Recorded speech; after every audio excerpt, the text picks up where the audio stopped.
బాబాయ్ నమస్తే, ఏం చేస్తుంటారు? మేమే పని చేయను, రిటైర్మెంట్. రిటైర్మెంట్ మొత్తం అన్నిటికీ రిటైర్మెంట్. తినటం, కూర్చోవడం, ప్రశాంతంగా ఏదో కాలక్షేపం, కబుర్లు చెప్పుకోవడం తప్ప మనకి ఏం పని ఏం లేదు. సరే, ఇప్పుడు చంద్రబాబు నాయుడు గారు అధికారంలోకి వచ్చి 22 నెలలు కంప్లీట్ అయిపోతుంది. దీన్ని ఎలా ఉందంటారు ఈయన పాలన? మరి ఎలా ఉండేది ఏముంది, కనపడుద్దా? ఈ సంవత్సరం ఇత్తనం వేసాం, ఇప్పుడు రాదుగా పంట. పంట వచ్చినాక ఏం మిగిలినో తెలుసుద్ది, కానీ పంట వేసినప్పుడు ఏం తెలుస్తుంది? పంట చూస్తే బాగానే ఉందని అనిపించింది. దాని ఫలితం వచ్చినాక తెలిసేది. ఇప్పుడు ఏదో వేసాం, పోయిన సంవత్సరం వరి వేసాం, ఇంకోటి వేసాం, ఏదో దాచిపెట్టాం. మరి అమ్ముకుంటేగా తెలిసేది ఎంత వచ్చేది, ఎంత లాభం అనేది. అట్నే ఇప్పుడున్న ప్రభుత్వాన్ని గురించి తెలియదు, అర్థం కాదు. కొన్ని మార్పులు చేర్పులు ఉంటాయి, కానీ ఇది భవిష్యత్తు కోసం ప్రణాళిక చేస్తున్నారు వీళ్ళు. వీళ్ళేమో ఒక రోజుకి 3 నెలలకు కనపడేవి కాదు. ఏదో వాళ్ళ పని వాళ్ళు చేస్తున్నారు. మొత్తం మీద ఎక్కడ పనులు అయితే ఏం ఆగట్లా. కొంచెం కొంచెం కొన్ని పనులు కుంటుపడుతున్నాయి, కానీ మరి అవి కూడా చేస్తుంటే అవుతాయి. ఒక్కొక్కటి చేస్తున్నారు కాబట్టి ఇంకోటి అయిద్దని ఆశ ఉంది, అంతేగాని వేరే తేడా ఏం లేదుగా. తేడా లేదని మీరు అంటారు, అసలు మొత్తం ప్రభుత్వమే తేడా అని చెప్పి మరి జగన్మోహన్ రెడ్డి చెబుతుంటే దొంగడు ఏం చేస్తాడు? దొంగ వెళ్తున్నాడు పట్టుకుని అంటాడు. ఇక అంతేగా ఇప్పుడు చేసేది. అసలు మానవుల లెక్కలో వాడు కాదు కాడు. ఇప్పుడు హిట్లర్ కూడా కాదు, హిట్లర్ కన్నా ఇంకా ఎక్కువ అనమాట. వాడిని ఒక రకంగా సంబోధిస్తానికి కూడా తెలుగులో పదాలు ఏమి లేవు. వాడు ఇప్పుడు అమెరికా వాడిలాగా ట్రంప్ వస్తుంటాడు. ఒక 100 మంది అయితే కానీ వీడేళ్ళే కాడు జగన్మోహన్ ఏంటి బాబా అంత మాట అన్నారు? వాడు కొంతమందికి ప్రమాదం, వీడు అట్ట కాదు. భూమి మీద ఉన్న జంతువులు అన్నిటికీ ప్రమాదమే. ఇవన్నీ పోయినా వాడికి పర్వాలేదు, కానీ వాడికి మాత్రం పెద్ద ఇది కావాలన్నమాట, లార్డ్ కావాలి. వాడు దేశం మొత్తాన్ని ఎక్కడ అమ్మడానికి పెట్టే అవకాశం ఉంది. ఒక రాష్ట్రమే కాదు, అసలు మొత్తం దేశాన్ని ఆయన పెడతాడు. అట్ట కాదు బాబాయ్, నేను ఉన్నప్పుడు సంక్షేమాల పేరట 2,75,000 కోట్లు ప్రజలకు పంచాను. చంద్రబాబు వచ్చి అసలు సంక్షేమం లేదు, మొత్తాన్ని రాష్ట్రాన్ని సంక్షోభంలోకి పెట్టాడు అంటున్నాడుగా. 2000 పథకాన్ని 3 ఏళ్ళు అన్నాడు, 3 ఏళ్ళు చివరిలో దిగిపోయేటప్పుడు ఇచ్చాడు. 250 పెంచుకుంటా వచ్చి ఇవాళ 4,000 కాడికి ప్రతి ఒక్క రోజు 1వ తారీఖు సెలవు అయితే ఈ నెల ఆఖరిలోనే ఇచ్చేస్తున్నారు. మరి ఇంతకన్నా తొందరగా ఆయన ఏమి ఇచ్చింది ఏమి లేదు, ఎక్కువ ఇచ్చింది లేదు. అట్టగాదు, కాపు నేస్తం అని ఇవన్నీ నేను డబ్బులు పంచాను అంటున్నాడుగా. ఎవరు? జగన్మోహన్ రెడ్డి. వాళ్ళని పంచుకోమని చెప్పాడు. దొరికిన మట్టి మీరు పంచుకుంటారు, పక్కన మన దగ్గర డబ్బులు ఆడని మీరే పంచుకోండి అన్నాడు. జనాలను కూడా వాటాలు వేసాడు పంచుకోమని. మీరు ఎంతమందిని చంపితే మీకు అంత వాటాలు అన్నాడు. దాంట్లో వాడు పంచేదే ఉంది, ఎక్కడ తెచ్చాడని పంచుతాడు. వచ్చింది తెచ్చినట్టు వాళ్ళకే సరిపోయా. దేనికని ఖర్చు పెట్టారు? దేనికని ఖర్చు పెట్టేది ఏంది? 17 మెడికల్ కాలేజీలు కట్టానన్నాడు. రుషికొండలో బిల్డింగ్ కట్టాను అంటున్నాడు. రుషికొండలో బిల్డింగ్ కట్టానికి వాడికి అవసరమా? రుషికొండలో బిల్డింగ్ వాడికి అవసరమా అంట? ఎవడు కట్టమన్నాడు అసలు? దానికి ప్రపోజల్ ఏంటి? ఇప్పుడు కనీసం అసెంబ్లీలో కూడా తీర్మానం కాకుండా రుషికొండలో బిల్డింగ్ కడితే ఇప్పుడు ఎందుకు చేయాలి అక్కడ? అంటే రాష్ట్రపతి ఇల్లు వచ్చినప్పుడు ఉండటానికి అంటలే, వాళ్ళ అమ్మమ్మ వచ్చినప్పుడు ఉంటదేమో. వాళ్ళ అమ్మ ఎట్లా ముసలి అయింది, వాళ్ళ అమ్మమ్మ వచ్చినప్పుడు ఉంటదేమో. ఇక అంతకన్నా అది ఉండేది ఆయాల ప్రపోజల్ లేదు అసలు. అది రుషికొండ అనేది ఎక్కడో, అదే సముద్ర తీరం ఒడ్డు కాబట్టి విశాఖపట్నానికి అది ఒక అలంకారంగా ఉంది. వీడు చంపి అక్కడ ఏదో నేనేది చేస్తానంటే అది ఎట్టా? కానీ వాళ్ళు దేనికి ఉపయోగించాలని వీళ్ళు ఆలోచిస్తున్నారు. సరే, ఇవన్నీ కాదు, నేను మెడికల్ కాలేజీలు తెచ్చాను, నేను పోర్టులు తెచ్చాను, చంద్రబాబు నాయుడు అవన్నీ నేను తెచ్చాను అని చెప్పుకుంటున్నాడు అంటున్నాడు. లారీ టస్కర్లతో డబ్బులు తెచ్చారు. ఎక్కడ ఏమైనా ఎవరికి అర్థం కాల. తెలుగు వాళ్ళకి ఎక్కడ రాలా పేపర్లు కానీ వార్తల్లో. మరి ఇంకా ఏ పేపర్లు పోయినాయి? మొత్తానికి 3 టస్కర్ల డబ్బు ఓపెన్ చేశారు. ఎన్ని వేల కోట్లు ఉన్నాయి లెక్క కూడా చెప్పలా. ఎమ్మటే 2వ రోజు పొద్దున్నే అసలు ఏమి లేదన్నారు. మరి లేదన్న వాళ్ళకి కూడా తెలుసేమో. మరి మాయం చేసిన వాళ్ళకే తెలుసు, అచ్చు కొట్టినోడికే తెలుసు. మరి ఎక్కడి నుంచి వచ్చిందో ఇది? నకిలీ నోట్లో అసలు గవర్నమెంట్ ముద్ర వేసిన నోట్లో కూడా అర్థం కాకుండా లారీలు తీసుకొచ్చారు. ఇంకా నయం బజార్లో వదల్లా, ఏరుకొని రప్పించి నా కొడకలారని అట్టైనా వదులుతాడు. పెద్ద లెక్కేం కాదు. జగన్మోహన్ రెడ్డి అంటుంది ఏంటంటే ప్రజలందరూ చంద్రబాబు నాయుడు మీద విముఖతతో ఉన్నారు, వ్యతిరేకతతో ఉన్నారు. అది ఆ జనం వ్యతిరేకతే మన ఆయుధం అంటున్నాడు కదా. మరి అదేగా మరి ఇప్పుడు అనుకుంటుంది అదేగా. ఇప్పుడు వాడి కన్నా నేను ముందు పోవాలనుకుంటే ఏముంటది? ముందు పోవాలంటే టికెట్ తీసుకోవటమే, ఇంకా ముందు పోయేది ఏముండదు. అది ఇది ఏం తెలుసు అని వాడు చేసేది ఏం పథకాలని? జనానికి ఏమన్నా మేలు చేస్తాడని ఆశ లేదుగా. ఇప్పుడు చేయలేదంటారా జగన్మోహన్ రెడ్డి? అసలు చేయడు. ఎందుకు చేయాల? అంతే కాదు బాబాయ్, రైతులకు నేను చేసినంత మంచి ప్రపంచంలో ఎవరో చేయలేదు అంటున్నాడుగా.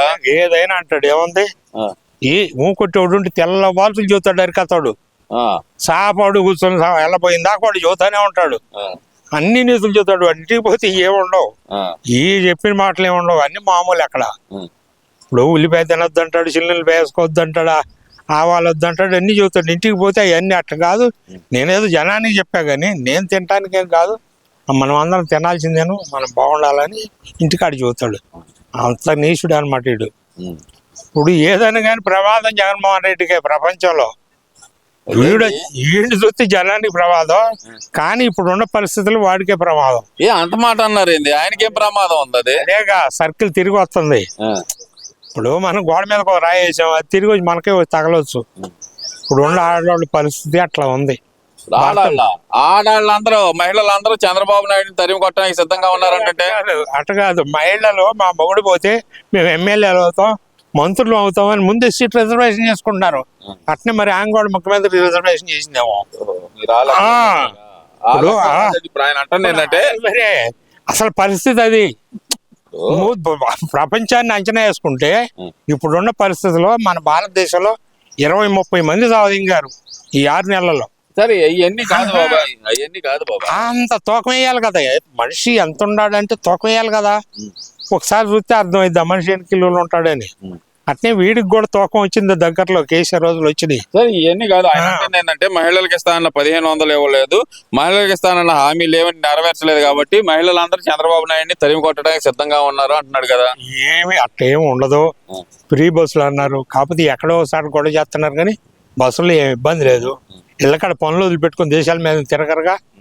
డబ్బులు వేయలేదుగా మరి వాళ్ళకి అంటున్నాడు. ఎన్ని డబ్బులు అని వేస్తారు? ఏసీ డబ్బులు వేసి అటు ఉండాలిగా. నేను ఉన్నప్పుడు ఇచ్చిన అట్ట కాదు, 99.99% హామీలు అమలు చేశాను. అప్పుడు చేసాడులే కేసీఆర్ కూడా. ఒక్కొక్కడికి 10 లక్షలు ఇచ్చాడు ఎస్సీ ఎస్టీలకి. అది ఊరికి 2-3 ఇచ్చాడు. వాళ్ళ మూలకం తతిమాళ్ళు ఎవడో ఓటేలా, వాళ్ళు 3 కుటుంబాలే వేశారు. అందుకని వాడు గొల్ల పడిపోయాడు. జగన్మోహన్ రెడ్డి పరిస్థితి కూడా అంతే ఉంటది మరి. ఇప్పుడు మహిళలకి డ్వాక్రా రుణాలు రద్దు అన్నాడు.